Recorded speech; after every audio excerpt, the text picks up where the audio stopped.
I have a question, though. Why is the dollar increasing in value during this war? I assume safe havens like gold would do better. See, also, Europe is getting rid of Visa and MasterCard as a result of seeing the U.S. shut off access to other states. Europe is breaking up with Visa and MasterCard, and it's a $24 trillion problem. This is huge as well. Because they're American companies, one of the things that Visa and MasterCard has been able to do effectively, and this is an unbelievable thing, okay? Visa and MasterCard, just like PayPal and Venmo, if you recall, I've described this to you before. If you're a European national, if you're like a person in Switzerland and you send a Venmo to your friend in Italy, okay, and you put the word Cuba in it, your account gets shut down. That's insane, right? Neither of these countries have a negative relationship with the state of Cuba at all. And yet, because these are American companies, they can do that, right? This is perhaps best demonstrated with Yanis Varoufakis in techno-feudalism. America basically has exported all of their tech products to the rest of the world and therefore have tremendous control over what people do in their own countries. This is a way to deny them sovereignty. Another incredible problem for Europe in its efforts to regain sovereignty, of course, is on Visa and MasterCard.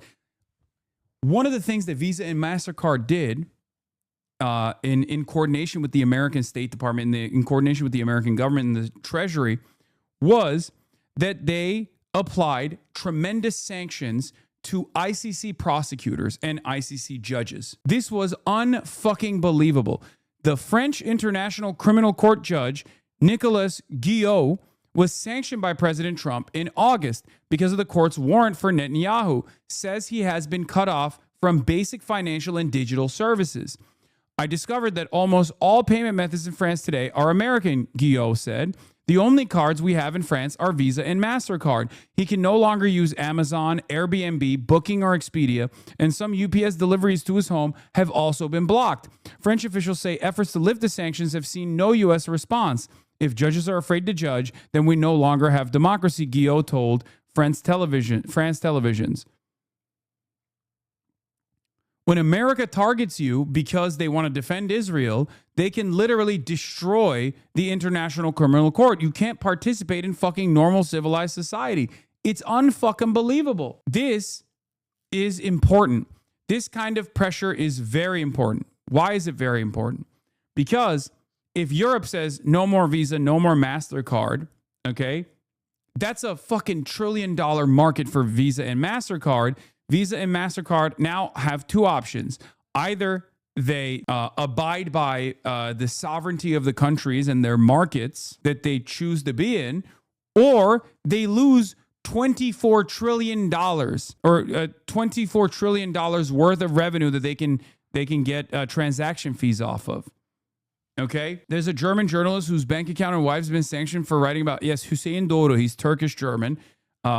He runs the website Red, and that's a separate case. That's the European Union behaving in this insane manner. They do a very similar thing to their own people. This is preposterous, says Yanis Varoufakis. A German journalist citizen has been depersoned by the European Commission for daring to write on the genocide, branding him a Russian asset. Having denied him the means of survival in his own country, they have now done the same to his wife. Putin is laughing his head off as the liberal democratic West is descending fast into the pits of fascistic authoritarianism. Hüseyin Doğru is a journalist, and he's conducted award-winning documentaries, produced some. He's the founder of Redstream.net. Okay, Redstream.net and Hüseyin Doğru has been sanctioned by the European Union Commission. Now he can't leave the country. He's literally banned from leaving Germany. But he is stuck in Germany and he can't use any payment processors. He can't use anything at all. He can't make any money. The state gives him a modest stipend, like marginal, inconsequential, not enough for his children, not enough for his family. And on top of that, they've added these ridiculous sanctions to his wife and his family as well. That's what the European Union is doing to this guy. Okay? Unbelievable nonsense. Not only that, it's quite literally illegal for any European Union citizen to give him money as well. They want him to fucking die, basically. All in the name of Israel. He describes it as being economically banned from most of the planet, including his own country, France, and where he works, the Netherlands. Le Monde is a long article describing, this is Nicolas Guillot.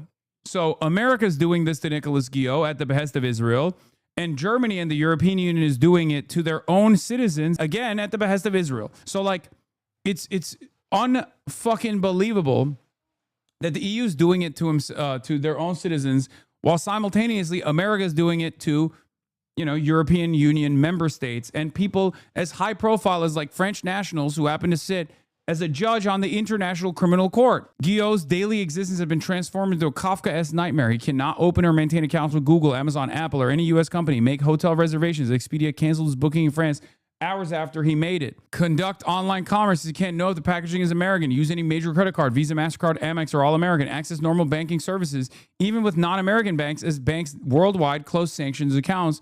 Conduct virtually any financial transaction. This is the French guy again, the French judge on the ICC. For Kaya, get out of there. Sorry, my mom is outside and Kaya wants to go say hello. That's the real shocking aspect of this. Americans are punishing a European citizen for doing his job in Europe, applying laws Europe officially supports at an institution based in Europe that Europe helped create and fund. They're literally slowly killing him. And keep in mind, there's nothing he can do about it. He can't hire a lawyer because there's no money. And even if you could get a lawyer, he's not charged with any crime. So there isn't even anything a lawyer could go to court on. Yeah. And Europe is not only doing essentially nothing to protect them, they're actively enforcing America's sanctions against their own citizen. European banks are closing his accounts. European companies are refusing him service. This is literally the same exact thing that America has done to every single Cuban and just Cuba in general. Okay? That's the level of torturous control that America has around the globe, which is precisely the reason why when people go, oh my God, you claim that there's a sanctions process here, like America doesn't have control over everything. No, it does. This is what it means to be a hegemonic superpower. Hopefully this will cause European leadership to reconsider their unholy allegiance that denies them of their own sovereignty and their own dignity, and actually causes some financial harm to Visa and MasterCard.